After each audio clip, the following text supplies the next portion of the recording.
Eu escolhi jornalismo e comunicação social há 4, 5 anos atrás, porque eu sou velha, por conta de fotografia, né? Eu fiz um período lá na PUC, né? Daí eu tive introdução à publicidade, a cinema e a jornalismo. Daí eu tive introdução a cinema e foi uma experiência muito bacana, sabe?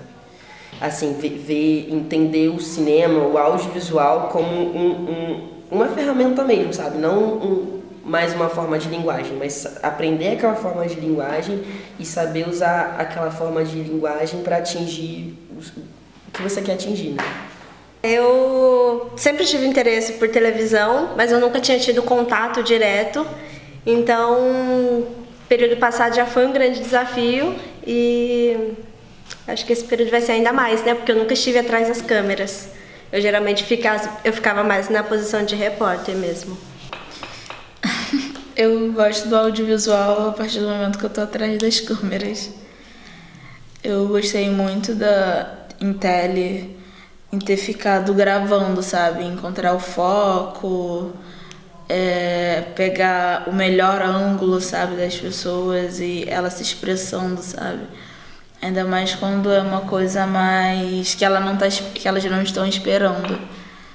E aí o audiovisual, pra mim, é legal nesse âmbito, assim, tá na frente das câmeras. Pra mim já é mais difícil. Eu tenho uma relação boa com o audiovisual porque eu sempre gostei de fotografar as coisas. E aí isso foi me abrindo espaços. E aí desde o período passado, né, quando a gente começou tele, esse encontro, ele foi muito bom, esse encontro. Porque aí a gente começa a ter mais prática com filmar e com fazer. E em decorar o texto para falar em frente à câmera, o que é uma dificuldade enorme para mim, porque eu esqueço sempre.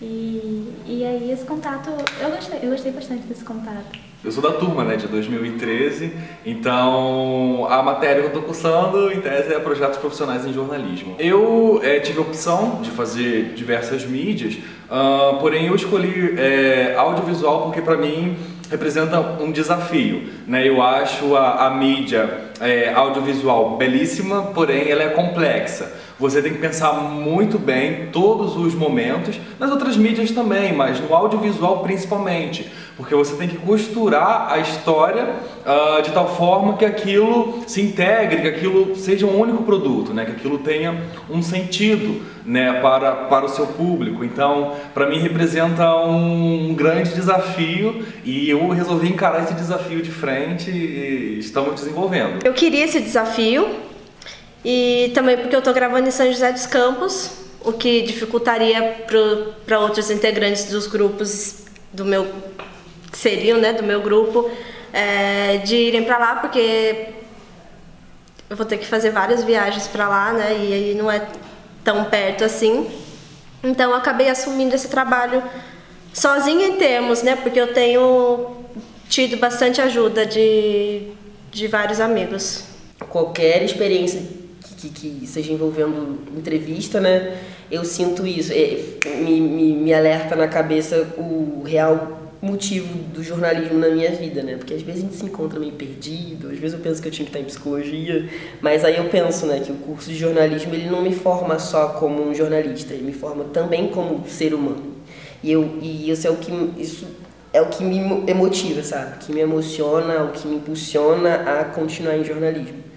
E o audiovisual é bacana por isso, né? Porque você registra aquilo com o seu olhar, né? Não só com a sua fala, que no caso a matéria escrita proporciona, né? Então eu acho que o bacana do audiovisual é isso. Eu estou gostando muito dessa parte da pesquisa e da produção, de uma maneira geral.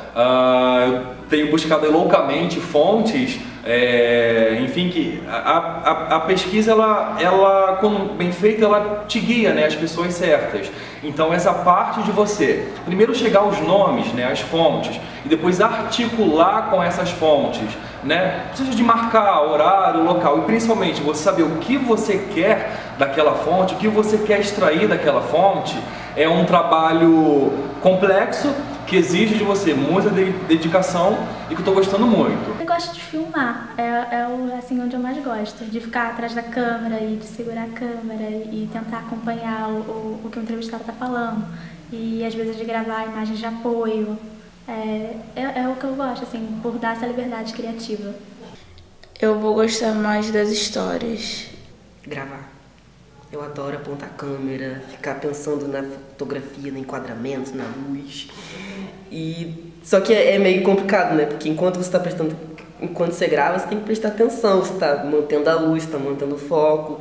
E eu gosto de prestar atenção na história do entrevistado, né? Porque o que eu mais gosto do jornalismo é isso, ouvir as histórias. O audiovisual é uma parceria, né? É tudo muito sincronizado, né? Então, a pessoa com quem você está trabalhando é parceria mesmo, né? É quase que um casamento, né? Mesmo que a pessoa seja só o cinegrafista, mas tem que estar alinhado, por exemplo, o objetivo que quer se chegar ao final. Eu acho que o mais difícil é a parte da edição. É você transformar aquilo tudo que você imaginou num produto prático, num produto físico, né? Final.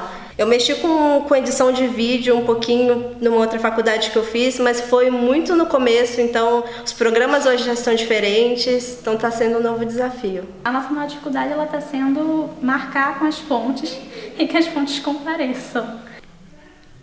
Administrar meu tempo é a minha maior dificuldade no momento, assim, não só no trabalho, mas para minha vida profissional e pessoal. Lidar com os horários, com o cronograma, e o audiovisual, o jornalismo em si é um trabalho muito em grupo e complementar. Então, ter que lidar com o meu próprio tema, com o tempo de outras pessoas e unir tudo isso, entrelaçar, é bem complexo.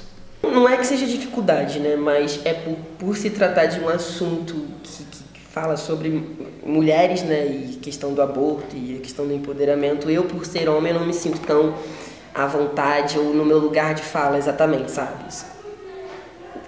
É basicamente isso, assim,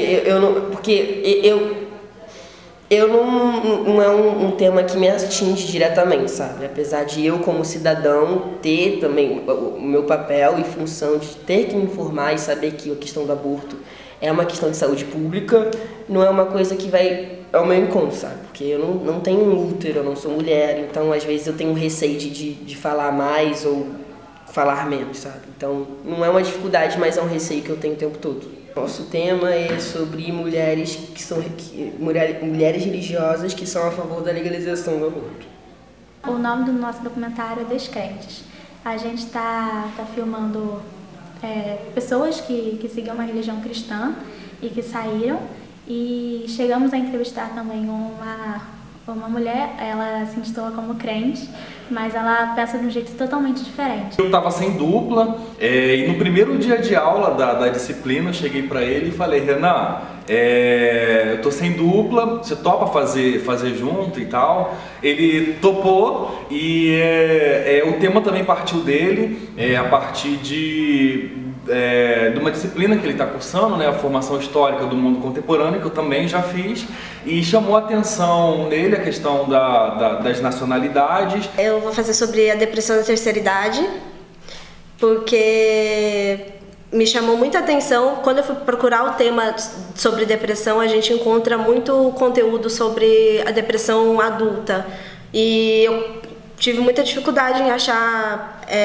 conteúdos, principalmente audiovisuais, sobre o tema, e é um tema que me toca bastante. Eu estou em 2 trabalhos e nesses 2 são frutos do período passado, e o primeiro é Mulheres Negras na Academia e o segundo é sobre mulheres encarceradas. E aí as 2 ideias são frutos de entrevistas maravilhosas que a gente teve no período passado, e resolvemos, vamos prosseguir porque vai sair coisa legal daí. A gente queria propor o seguinte, né, que independente de ferir a religião de Estado, né, que independentemente da crença da pessoa, ela conseguisse se entender e se perceber como cidadã, e entender que, né, a religião dela não pode querer mandar no todo. Eu penso em pegar 3 idosos residentes de asilos, e talvez 1 ou 2 que morem junto com a família, para a gente poder até comparar, né? E vou ter também alguns especialistas falando sobre esse assunto, como enfermeiros especializados em geriatria e uma psicóloga também especializada em depressão. São pessoas que seguiam uma religião cristã e que em algum ponto elas viram que não se identificavam mais com aquilo. E aí elas decidiram sair. Geralmente são homossexuais, assim, a nossa maior parte é o público LGBT. E mulheres também. Essa mulher que continua na igreja e ela pensa de um jeito totalmente diferente de ser mulher. E a gente também vai entrevistar uma outra menina na semana que vem, que ela tem uma doutrina religiosa e que ela é feminista. O nome do documentário é Latinidade Brasileira. Surgiu a partir de uma dúvida, né? Por que o brasileiro é tão reticente de se declarar como latino-americano, né? Há uma pesquisa recente, os dados aí são de 2013, que diz que o brasileiro é um dos povos da América Latina que menos se identificam como latino-americanos. Então o brasileiro ele se vê muito como brasileiro, né, ali no seu país, mas ele esquece do entorno ao seu redor, que tem muitas semelhanças, diferenças, é claro, históricas, culturais, econômicas, mas que também tem profundas semelhanças, né? A gente conversou, tentou previamente entrar numa cadeia mesmo feminina, e aí a gente conversou com uma advogada e ela falou que no momento é quase impossível, sabe, na conjuntura, né, do momento é impossível entrar numa cadeia porque é tudo muito burocrático. O plano B é a gente ir falar com o Degase, que trata com jovens, né? E nesses jovens a gente encontrar jovens que já foram presos e que voltam mensalmente para fazer uma entrevista com assistência social. E aí a gente, nessa entrevista lá no Degase, puxaria eles para trocar elas, no caso, né, que a gente está tratando com mulheres, conversar com elas qual foi a experiência delas enquanto presas. E a partir disso, a gente decidiu investigar um pouco, buscando justamente isso, né? O que tem de diferente, mas também o que tem de semelhante, né? Afinal, por que a América Latina hoje não se encontra num contexto mais bem integrado, por exemplo? A maioria deles continua tendo fé. Não num Deus mais cristão e todo-poderoso, mas é muito mais numa força, uma força que atua sobre a gente. Inclusive, a nossa entrevistada da semana passada, ela fez uma fala. Ela é cristã protestante e ela é filha de pastores e tal. E, inclusive, foi uma experiência muito bacana para mim, porque eu era cristão protestante. E ela veio com várias ideias, sabe? Que, tipo, eu pensei, nossa, ela é muito pra frente, gente, porque ela é a favor da legalização do aborto. E ela veio com várias... Inclusive, ela é cristã, protestante, ela é feminista e anarquista. Aí eu vi aquilo, gente, nossa, dentro da igreja protestante tá acontecendo esse tipo de coisa, sabe? Eu quero que as pessoas sintam que não é simplesmente uma pessoa ser punida, ser jogada numa cadeia e ficar lá pensando no crime que cometeu e acabou, sabe? Tá cumprida, a justiça foi feita, sabe? Ela vai sair dali, vai ser regenerada. Não é assim. As pessoas que são presas, elas têm que passar por medidas que vão ser efetivas, sabe? Não paliativas. Eu quero chamar a atenção para as pessoas,